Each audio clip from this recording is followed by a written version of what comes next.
नमस्कार आपण समस्त मो चैनल को स्वागत। आज मु गुआभा बा पेड़ार चटनी तैयारी करी।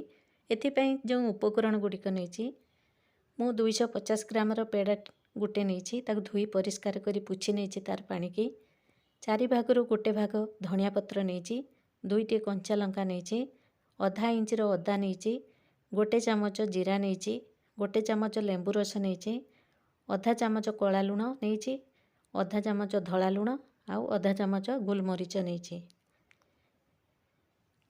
पेड़ा गोटे बहुत स्वादिष्ट एवं गुणकारी फल अटे।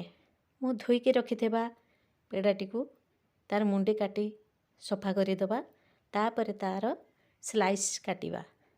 पेड़ारे बहुत विटामिन सी रही बहुत सारा मिनरल्स अच्छी।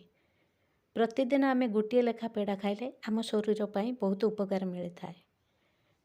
पेड़ार चटनी बनाइबा स्वादिष्ट चटनी हेबा संगे संगे आम पाचन रे बहुत सहायक होता है। पेड़ार स्लाइस काट साइला परे आमे तार मंजी बाहर करदेबा। पेड़ार चुपा को लगी जो संस थाए ताकू छोट छोट कर काटी आमे चटनी आकार रे प्रस्तुत करिबा। पेड़ार मंजी की चटनी रे पकेले चटनी भल हेब नाही, तेणु आमे पेड़ार चुपा और तार संस को काटी चटनी करिबा। एक मिक्सचर जार नवा छोट पीस करी काटी थिबा पेड़ा को देदेबा।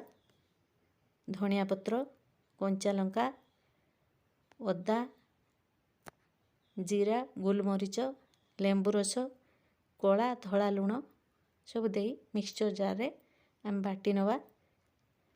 पानी देबा नहीं।